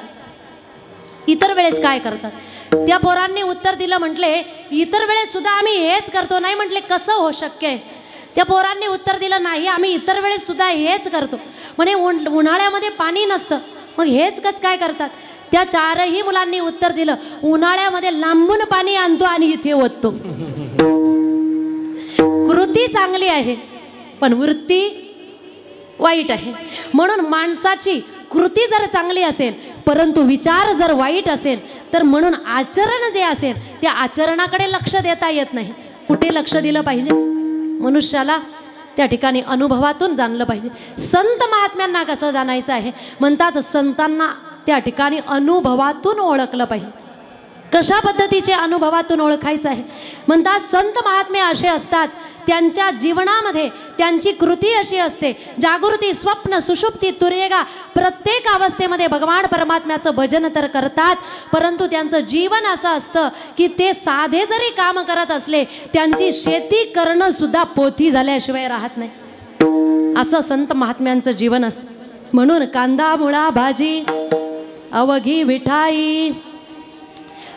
संत महात्म्यांना अनुभवातून ओळखलं पाहिजे. त्यांची स्थिती कशी आहे त्याच्यातून संत महात्मे ओळखले जातात, आचरणातून ओळखले जात नाही. एकदा घटना अशी घडली की जनाबाईंची जी कीर्ती आहे ती माहीत पडली कबीरजी महाराजांना. कबीरजी महाराज विचार करू लागले, कोण आहे जनाबाई? आपण बघायला जाऊ, भेट घ्यायला जाऊ. म्हणतात फार मोठा अधिकार आहे की जनाबाईच्या जवळ पांडुरंग विटेवरून उतरून दळण दळायला जातात. कोण आहे जनाबाई? आपण बघायला जाऊ. म्हणून त्या ठिकाणी बघायला निघालेले आहेत. कोण आहे जनाबाई? कबीरजी महाराज आले आणि कबीरजींनी जेव्हा गावामध्ये प्रवेश केला, जनाबाई कुठे आहे? लोकांनी बोट दाखवला. जनाबाई ज्या ठिकाणी राहतायत तिथपर्यंत आले आणि तिथे जवळ आल्यानंतर बघतात तर जनाबाई एका बाईशी भांडणं करत होती. कशासाठी? या गौऱ्या माझ्या आहेत. शेजारची म्हणायची या तुझ्या नाही, या माझ्या आहेत. अतिशय जोरदार भांडण चालू होतं सगळ्यात शेवटच्या पट्टीमध्ये. आणि ते बघितलं कुणी? त्या ठिकाणी कबीरजी महाराजांनी लोकांना विचारलं, इकडे या. म्हटले याच्यामधले जनाबाई कोण आहे? म्हटले जीचा आवाज सगळ्यात मोठा आहे ना ती जनाबाई आहे. कबीरजींनी विचार केला, ज्या जनाबाईला मी भेटायला आलो ती जनाबाई ही भांडणं करते. आणि कशासाठी? गौऱ्यांसाठी. आपला रॉंग नंबर लागला. म्हटले आपण चुकीच्या ठिकाणी आलो. वळणार पण एक विचार केला, जाऊ द्या इतक्या लांबून आलोय ना तर थोडीशी भेट घेऊन, एवढं नाव आहे जनाबाईचं, भेट घेऊन जाऊ. म्हणून जनाबाईच्या जवळ येऊन उभे राहिले. आणि जनाबाईला विचारतायत कशासाठी भांडतायत? जनाबाईने सांगितलं या गौऱ्यांसाठी मी भांडते. ती बाई म्हणते की या गौऱ्या माझ्या आहेत, मी म्हणते या गौऱ्या माझ्या आहेत. कबीरजी म्हणतायत या गौऱ्या तुमच्या आहे कशावरून? काही खून आहे का? त्यांच्या गौऱ्याही तशाच दिसत आहेत, तुमच्या गौऱ्याही तशाच दिसत आहेत. जनाबाईने सांगितलं या गौऱ्या उचलून कानाला लावा, ज्या गौरीमध्ये माझ्या विठ्ठलाचं नाव निघेल त्या गौऱ्या माझ्या आहे. कबीरजी महाराजांनी त्या ठिकाणी गौरी उचलायला सुरुवात, कानाला गौरी लावली. ज्या ज्या गौरीमधून विठ्ठलाचं नाव ऐकायला आलं त्या त्या गौऱ्या बाजूला ठेवल्या. आणि तेव्हा त्या ठिकाणी त्यांना अधिकार समजला जनाबाईचा. म्हणून आचरणापेक्षा अनुभवातून संतांना ओळखलं पाहिजे, कारण सांगता येत नाही कोणत्या रूपामध्ये संत असते. विठ्ठल विठ्ठल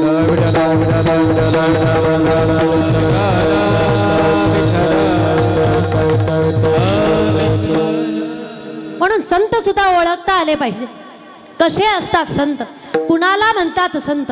वारकरी संप्रदायामध्ये दोन नाव प्रचलित आहे, एक साधू आणि एक संत. पण साधू वेगळे आणि संत वेगळे. साधू वेगळे आणि संत वेगळे. साधू कुणाला म्हणतायत? जे भगवत प्राप्तीसाठी साधना करतायत त्यांना साधू म्हणतायत. आणि जे भगवान परमात्म्याची प्राप्ती करून शेवटच्या ठिकाणापर्यंत पोहोचलेले आहेत ते संत आहेत. जे साधनेमध्ये रत आहे ते साधू आहे, जे साध्यापर्यंत पोहोचलेले आहे ते संत आहेत. जे भगवान परमात्म्याच्या प्राप्तीसाठी तळमळ करतायत ते साधू आहे, आणि ज्यांना देव भेटलेला आहे ते संत आहे. भगवान परमात्मा ज्यांच्यासाठी तळमळ करतोय ते संत आहे, आणि देवाच्या प्राप्ती करता जे तळमळ करतायत ते साधू आहे. म्हणून साधू आणि संत हा शब्द एक नाही, साधू वेगळे आणि संत वेगळे. आणि असे जे संत आहे ते कशा लक्षणांनी ओळखले पाहिजे? म्हणतात संतांचे सुद्धा काही लक्षणं सांगितलेले आहे. संत म्हणजे काय ते कसे ओळखले पाहिजे? म्हणतात ज्यांच्या जीवनाचा हेतू फक्त विठ्ठलच आहे ते संत आहे. देव ते संत, देव ते संत, देव ते संत, देव ते संत, देव ते संत, देव ते संत, ज्यांचा हेत विठ्ठले. देव ते संत, देव ते संत, ज्यांचा हेत विठ्ठले, ज्यांचा हेत विठ्ठले, ज्यांचा हेत विठ्ठले.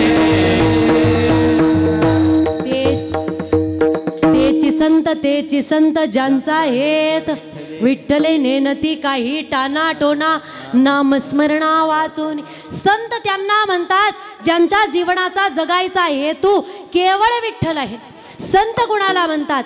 जे रंजल्या गांजलेल्यांना आपलंस करतात त्यांना संत म्हणतात. जे करंजले गांजले त्यासी म्हणे जो आपुले, जे करंजले गांजले त्यासी म्हणे जो आपुले. हरी जे करंजले गांजले त्यासी म्हणे जो आपुले, जे करंजले गांजले त्यासी म्हणे जो आपुले. तुझी साधू ओळखा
करतायत त्यांना साधू म्हणतात, त्यांना संत म्हणतात. कदाचित आपल्याला जर साधू ओळखायला आलं नाही तर बरेच लोक बाई अंगाला बघून फिरत त्या ठिकाणी फसतायत. म्हणून साधूचं अंतर्लक्षण मनुष्याला माहीत असलं पाहिजे. काहींना वाटत असेल ज्यांच्या जटा मोठ्या आहेत ते साधू असतात, परंतु नाही. तुकोबराय म्हणतायत ज्याच्या जटा मोठ्या आहेत त्यांना जर साधू म्हणणार तर जटा मोठे असणारा, केस मोठे असणारा एक प्राणी सुद्धा आहे. कोण? अस्वल. त्याला तुम्ही साधू म्हणणार का? म्हणतात मग बाई अंगाने भगवे वेश परिधान ज्यांनी केलेले आहे त्यांना साधू म्हणतात का? म्हटले नाही. भगवे वेश परिधान करणाऱ्यांना जर साधू म्हणतात तर तुकोबराय म्हणतात भगवे तरी श्वान सहज वेश त्याचा तेथे अनुभवाचा काय पंथ. म्हणून बाह्यांगाने संत ओळखायचे नाही. कुणाला म्हणतायत संत? ज्यांच्या आजूबाजूला भरपूर लोक फिरतायत, ज्यांच्याकडे फार मोठी गाडी आहे त्यांना संत म्हणतात का? लोकांकडून पैसा जमा करून फार मोठी गाडी घेता येईल आणि पैसा असल्यानंतर 2-4 जणांना जवळ ठेवता येईल म्हणून कोणी साधू होत नाही. त्याच्यासाठी अंतर्लक्षणाने ओळखलं पाहिजे. कोण आहे साधू? म्हणतात साधू ते आहे ज्यांची वागणूक समान आहे. कोणत्याही स्थितीमध्ये ते सगळ्यांशी समान वागतायत ते साधू आहे. कसे आहेत साधू? जगाने विष दिलं तरी सुद्धा जगाला आशीर्वाद देणारे साधू आहेत, त्यांना साधू म्हणावं. ज्ञानोबरायांनी जगाने किती त्रास दिलेला आहे आपण रोज ऐकतोय. ज्ञानोबरायांना एवढा त्रास सहन केल्यानंतर सुद्धा जेव्हा भगवान परमात्म्याकडून मागण्याची वेळ आली त्यावेळेस मागत असताना स्वतःसाठी मागितलं नाही. काय मागितलंय? जो जे वांछील तो ते लाभ प्राणी जात. प्रत्येकाची जी इच्छा असेल, सात्विक इच्छा असेल ती तुम्ही पूर्ण करा. कुणाची? जो जे वांछील, प्रत्येकाची. याला म्हणतायत साधू, याला म्हणतायत संत. श्रीमद भागवतामध्ये कपिल महामुनींनी माता देवहूतीला सांगितले साधू कुणाला म्हणतात, संत कुणाला म्हणतात. ती तीक्षमः कारुणिका सुरद सर्वदेहिनां अजात शत्रव शांता साधव साधुभूषणा. संत कुणाला म्हणतात? ती तीक्षवः जे सहनशील आहे, कारुणिका जे दयाळू आहेत, अजात शत्रवः जगामध्ये ज्यांचे कोणीही शत्रू नाही, शांता. ती तीक्षवः कारुणिका सुरदः सर्व देहिनाम प्रत्येक प्राणी मात्रांवर समान प्रेम करणारे, अजात शत्रवः जगामध्ये कोणीही शत्रू नाही आणि शांता म्हणजे ज्यांची अंतराची वृत्ती शांत आहे. या लक्षणांनी साधू संतांना ओळखलं पाहिजे. यांना साधू म्हणतात. जगाने निंदारूपी विष जरी दिलं तरी सुद्धा जगाला आशीर्वाद देणारे साधू असतात. राजस्थानमध्ये एक साधू होऊन गेले, दादूजी महाराज. कान्हो पात्रा खोदू पिंजारी तो दादू. ते दादूजी महाराज जेव्हा राजस्थानमध्ये होऊन गेले, घटना अशी घडली की स्वतःच्या आश्रमामध्ये होते आणि तेव्हा एक व्यक्ती घोड्यावर बसून आला. उन्हाळ्याचे दिवस, एकदम घामाघूम झालेला, तापलेल्या उन्हामध्ये घोड्यावर बसून आलेला आणि आल्यानंतर जसा घोड्यावरून उतरला, दादूजी महाराज बाहेर बसलेले होते. त्याने बघितलेलं नव्हतं दादूजी महाराज कोण आहे, पण दादूजी महाराजांकडून दीक्षा घेण्यासाठी आलेला होता. गुरु धारण करण्यासाठी आलेला आहे, माळ घालण्यासाठी आलेला होता. जसा घोड्यावरून उतरला, दादूजींना विचारलं कुठे राहतात संत दादूजी महाराज. दादूजींनी उत्तर दिलं आश्रमामध्ये राहतात. काय उत्तर दिलं? आश्रमामध्ये राहतात. कारण विचारताना शब्द विचारला होता संत दादूजी. संत कधीही म्हणत नाही मी संत आहे, मी संत आहे असं कधीही म्हणत नाही. म्हणून दादूजींनी उत्तर दिलं समर्पक, या आश्रमामध्ये राहतात. दादूजींना कधीही पाहिलेलं नव्हतं, कीर्ती ऐकलेली होती. म्हणून तो व्यक्ती जसा त्या दादूजींच्या आश्रमामध्ये गेला, सगळ्या आश्रमामध्ये फिरला आणि फिरल्यानंतर त्याने बघितलं आश्रमामध्ये दुसरं कोणीही. त्याला राग आला, कारण घामेघूम झालेला होता, उन्हामधून फिरून आलेला होता आणि हा व्यक्ती खोटं बोलला. म्हणून 2-4 चांगल्या वाजवून कुणाला? दादूजींना. आणि त्यांच्याचकडून माळ घालायला आलेला होता. थोडा वेळ झाला, उभा राहिला, आजूबाजूला बघितलं, दादूजींच्या चेहऱ्यावर तर तेज बघितलं. स्थिती बघितली, वृत्ती बघितली, न जाणो त्या व्यक्तीला काय समजलं. त्या व्यक्तीला वाटलं मी ज्यांना भेटायला आलो ते दादोजी हेच आहे. आणि म्हणून त्या व्यक्तीने पाय धरले, महाराज करा क्षमा, अपराध महाराज तुम्ही सिद्ध, क्षमा करा, मी तुम्हाला 2-3 वाजवून दिल्या. दादोजींनी उत्तर दिलं, तू मला वाजवलं, तू मला मारलं ना, काहीच चुकीचं केलं नाही. काय म्हणतायत? तू मला मारलं ना, काहीही चुकीचं केलं नाही. कारण एखादी स्त्री माठ घेण्यासाठी जर बाजारामध्ये गेली तर तो माठ 4-5 वेळेस वाजवून बघते, 4-5 वेळेस वाजवून बघते. गॅरंटी नाही घरी आणल्यानंतर तो माठ नीट राहील की, आणि फुटला तरी वापस दिला जात मातीचा माठ असतो. एखादी स्त्री एखादा साधा माठ घेण्यासाठी गेली तरी सुद्धा माठ 4-5 वेळेस वाजवून बघते. तुला गुरु धारण करायचे, ज्यांच्या चरणावर संपूर्ण जीवन अर्पण करायचंय, त्यांना तू वाजवून बघितलं म्हणून काय चुकीचं केलं? त्यांना तू वाजवून बघितलं तर काय चुकीचं केलं? याचा अर्थ असा नाही माळ घालायच्या आधी वाजवून बघायचं. विठ्ठल विठ्ठल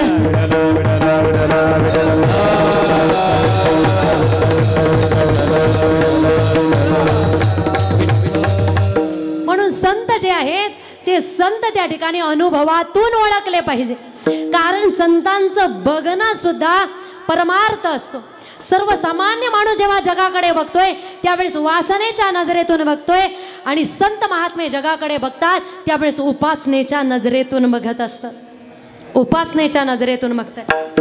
स्वामी रामतीर्थ एकदा लाहोर शहरामधून फिरत होते आणि फिरता फिरता एका चुकीच्या गल्लीमध्ये गेले.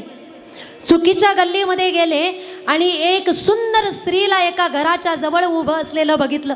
जागेवरच उभे राहिले आणि स्वामी रामतीर्थ एकटक त्या स्त्रीकडे बघायला लागले. एका सभ्य गृहस्थाचं लक्ष गेलं. त्या गृहस्थाला असं वाटलं यांना माहीत नाही की ते चुकीच्या ठिकाणी आलेले आहेत, आपलं काम आहे त्यांना सांगणं. म्हणून तो गृहस्थ त्या ठिकाणी स्वामी रामतीर्थांच्या जवळ आला आणि आल्यानंतर स्वामी रामतीर्थांना सांगितलं, काय बघताय? काय विचारलं? काय बघताय? स्वामी रामतीर्थांनी सांगितलं, मी त्या स्त्रीकडे बघतोय, ती स्त्री सर्वांगाने एवढी सुंदर आहे, त्या स्त्रीला एवढं सौंदर्य ज्या भगवान परमात्म्याने दिलेलं आहे, तो माझा भगवान परमात्मा किती सुंदर असेल हे मी त्या स्त्रीकडे बघतो. म्हणजे संत महात्मे ज्या वेळेस जगाकडे बघतायत त्यावेळेस त्यांची नजर वेगळी आहे, ते उपासनेच्या नजरेने बघत असतात. म्हणून अंतरलक्षणांनी संत ओळखले पाहिजे, अनुभवातून संत ओळखले पाहिजे. आणि असे जे संत आहेत त्यांचे जर पाय धरले तर देव भेटत असतो. हरिप्राप्तीसी उपाय धरावे संतांचे ते पाय. म्हणून अशा संतांचे पाय धरले पाहिजे. पण पाय धरणं म्हणजे काय? पायाला जाऊन पकडणं? पाय धरणं म्हणजे संतांनी दिलेल्या उपदेशाचं पालन करणं, संतांनी दिलेल्या गुरुमंत्राचा जप करणं, त्यांनी जो मार्ग सांगितलेला आहे त्या मार्गाने चालणं म्हणजे संतांचे पाय धरणं. धरावे ते पाय, त्या ठिकाणी संतांचे पाय धरायचे आहे. आणि जर तुम्ही असं केलं तर त्या ठिकाणी नाथ महाराज सांगतायत, याच्यामुळे साध्याची प्राप्ती होईल आणि या भवसागरातून मनुष्य तरुण जाईल. दुसरं चरण येणे साधती साधने, येणे साधती साधने, येणे साधती साधने, येणे साधती साधने, हे साधली साधणी, हे साधती साधणी, हे साधली साधणी, हे साधती साधणी. तुटते भवाचे बंधने, तुटते भवाचे बंधने, येणे साधती साधने, येणे साधती साधने, येणे साधती साधने, येणे साधती साधने. तुटती भवाचे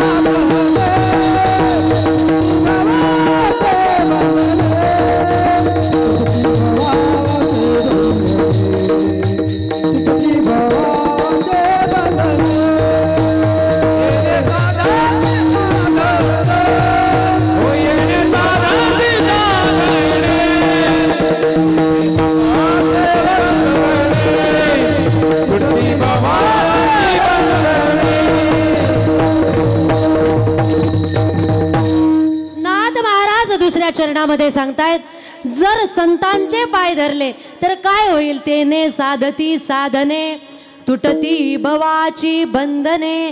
कोणतं साधन साधलं जातं संतांच्या संगतीमध्ये? म्हणतात संतांच्या सानिध्यामध्ये राहिले, संतांचे जर पाय धरले, त्यांनी दिलेल्या मार्गाचं अनुसंधान केलं तर जे मुख्य साध्य आहे त्याच्यासाठी साधन साधलं जातं. भगवान परमात्म्याच्या प्राप्तीसाठी जेही साधन आहेत ते संतांच्या सानिध्यामध्ये साधले जातात. कारण संत महात्मे काय करत असतात? उठता बसता चालता बोलता खाता पिता विषय एकच आहे. कोण? भगवान परमात्मा. म्हणून त्या भगवान परमात्म्याचं नामस्मरण संत महात्मे करतायत. त्या भगवान परमात्म्याच्या नामाचा उल्लेख करतायत, उच्चार करतायत, कानावर शब्द पडतायत. त्या संतांच्या कथा ते करतायत, म्हणून त्यांच्या सानिध्यामध्ये कथा श्रवण होत आहे. म्हणून हे जे साधन आहेत भगवत प्राप्तीचे ते सगळे साधन साधले जातात. तेने साधती साधने. आणि असे साधन जर आपण साधले तर काय होतंय? तुटती भवाची बंधने. भवसागराचं जे बंधन आहे, भवनाम संसार, संसाराच्या बंधनातून जीवात्मा मुक्त होत असतो. पण संसार म्हणजे काय आहे? संसार कशाला म्हणतात? तुम्ही आम्ही संसार म्हणतो, पत्नी पुत्र घरदार घरातल्या वस्तूला आपण संसार म्हणतो. संत महात्मे त्याला संसार म्हणत नाही. कशाला संसार म्हणतायत? ज्ञानोबाराय सांगतायत, अगा उपजने आणि निमने हे साचची जे का मानने, तो जीव लोको मी म्हणे संसारुहन. जन्माला येणं आणि मरणं हा संसार आहे. म्हणून साध्याची प्राप्ती झाली की भवसागरातून मनुष्य पार होत. संसार कशाला म्हणतात? आद्यगुरु शंकराचार्य सांगतायत, पुनरपि जननम पुनरपि मरणम पुनरपि जननी जठरे शयन इह संसार खलु दुस्तर कृपया पार पाहे मुरार भज गोविंदम भज गोविंद भज गोविंदम मूढमते. कशाला म्हणताय संसार? पुनरपि जननम पुनरपि मरणम पुनरपि जननी जठरे शयनम इह संसारे. याला संसार म्हटलेला आहे. पुन्हा पुन्हा जन्माला येणं आणि मरणं याला संसार म्हटलेला आहे. संसार म्हणजे काय? संस्कृती इति संसारा. जो सरकतोय त्याला म्हणतात संसार. कशा पद्धतीने सरकतोय?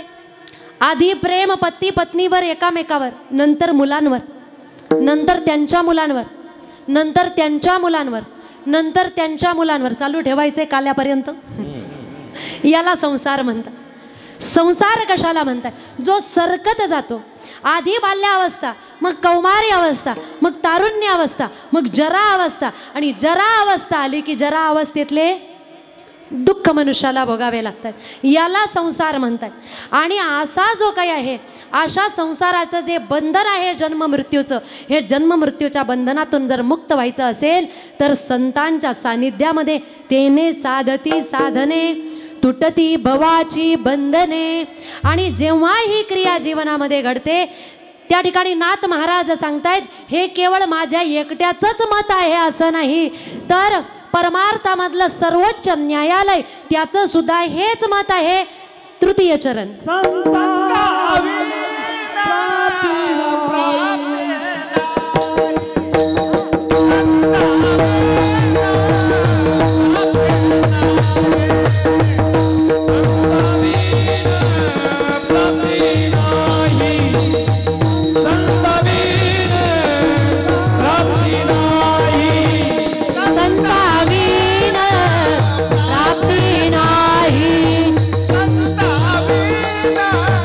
प्राप्ती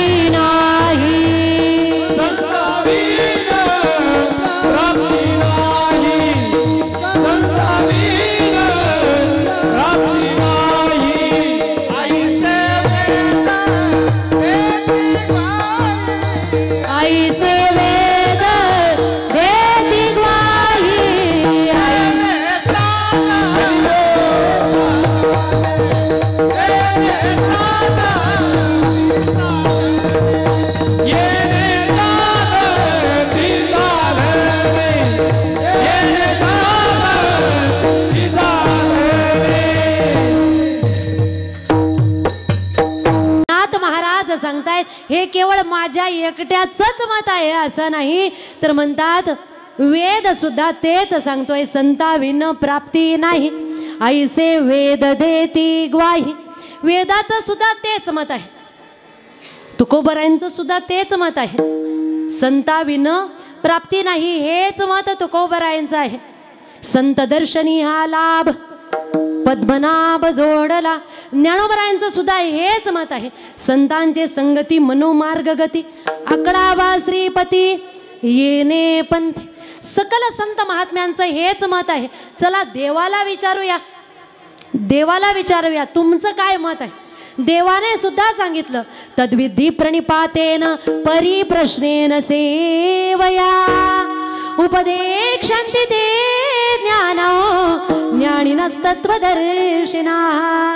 ते ज्ञान पैगा बरवे जरी मनियाथी आणावे तरी संताया भजावे सर्वस्वे. देवाचं सुद्धा तेच मत आहे, सगळ्यांचं मत तेच आहे. म्हणून नाथ महाराज म्हणताय वेदाचं सुद्धा मत तेच आहे. म्हणून वेदाचं जर ते मत असेल तर आपण संत महात्म्यांना शरण गेलं पाहिजे, संतांचा नामघोष गेला पाहिजे. म्हणून एकदा मोठ्या प्रेमाने सगळ्यांनी दोन्ही हात ताट वर करायचे. उपवास जरी असला तरी, आमचाही उपवास आहे तरीही आम्ही बोलतोय, आणि मोठ्याने भजन करायचं. निवृत्ती ज्ञानदेव सोपान मुक्ताबाई एकनाथ नामदेव तुकाराम. निवृत्ती ज्ञानदेव सोपान मुक्ताबाई एकनाथ नामदेव तुकाराम. निवृत्ती ज्ञानदेव सोपान मुक्ताबाई एकनाथ नामदेव तुकाराम. निवृत्ती ज्ञानदेव सोपान मुक्ताबाई एकनाथ नामदेव तुकाराम. निवृत्ती ज्ञानदेव सोपान मुक्ताबाई एकनाथ नामदेव तुकाराम. निवृत्ती ज्ञानदेव सोपान मुक्ताबाई एकनाथ नामदेव तुकाराम. निवृत्ती ज्ञानदेव सोपान मुक्ताबाई एकनाथ नामदेव तुकाराम. निवृत्ती ज्ञानदेव सोपान मुक्ताबाई एकनाथ नामदेव तुकाराम. निवृत्ती ज्ञानदेव सोपान मुक्ताबाई एकनाथ नामदेव तुकाराम. निवृत्ती ज्ञानदेव सोपान मुक्ताबाई एकनाथ नामदेव तुकाराम. निवृत्ती ज्ञानदेव सोपान मुक्ताबाई एकनाथ नामदेव तुकाराम. निवृत्ती ज्ञानदेव सोपान मुक्ताबाई एकनाथ नामदेव तुकाराम. निवृत्ती ज्ञानदेव सोपान मुक्ताबाई एकनाथ नामदेव तुकाराम. निवृत्ती ज्ञानदेव सोपान मुक्ताबाई एकनाथ नामदेव तुकाराम. निवृत्ती ज्ञानदेव सोपान मुक्ताबाई एकनाथ नामदेव तुकाराम. निवृत्ती ज्ञानदेव सोपान मुक्ताबाई एकनाथ नामदेव तुकाराम. निवृत्ती ज्ञानदेव सोपान मुक्ताबाई एकनाथ नामदेव तुकाराम. निवृत्ती ज्ञानदेव सोपान मुक्ताबाई एकनाथ नामदेव तुकाराम. निवृत्ती ज्ञानदेव सोपान मुक्ताबाई एकनाथ नामदेव तुकाराम. निवृत्ती ज्ञानदेव सोपान मुक्ताबाई एकनाथ नामदेव तुकाराम. एकनाथ नामदेव तुकाराम. एकनाथ नामदेव तुकाराम. एकनाथ नामदेव तुकाराम. नामदेव तुकाराम. एकनाथ नामदेव तुकाराम. एकनाथ नामदेव तुकाराम. एकनाथ नामदेव तुकाराम.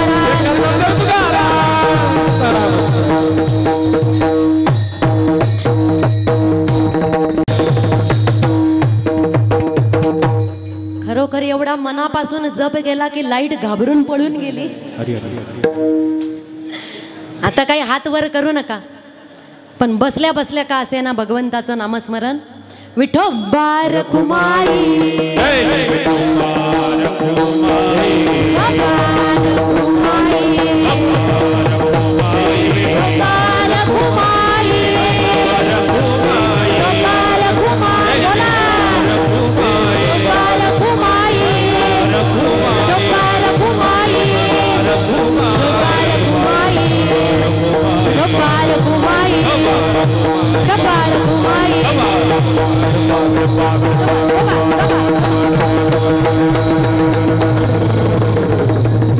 पुंडलिकावरदे हरी विठ्ठल भगवान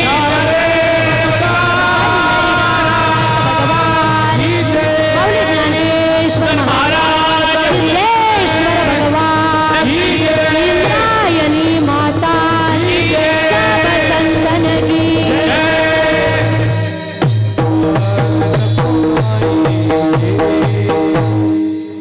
हरी प्राप्तीसी उपाय धरावे संतांचे ते पाय.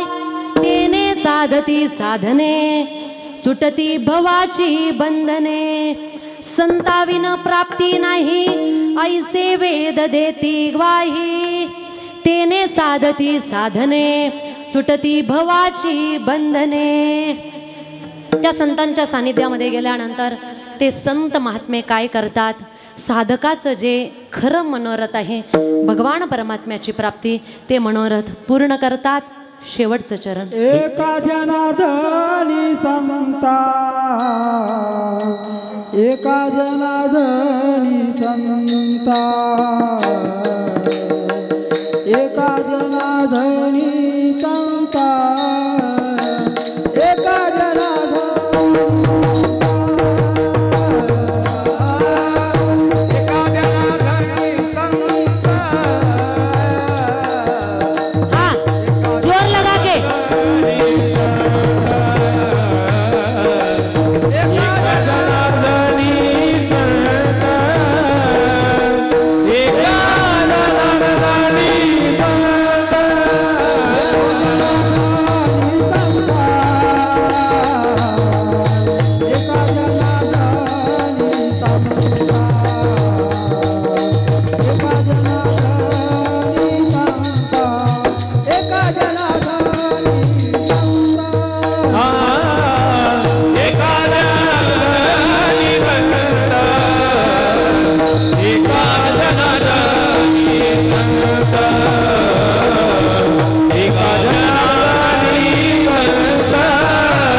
चरणामध्ये सांगतायत की ते संत महात्मे काय करतात, म्हणतात साधकाचं मनोरथ पूर्ण करतायत. एका जनार्दनी संत पूर्ण करीती मनोरथ.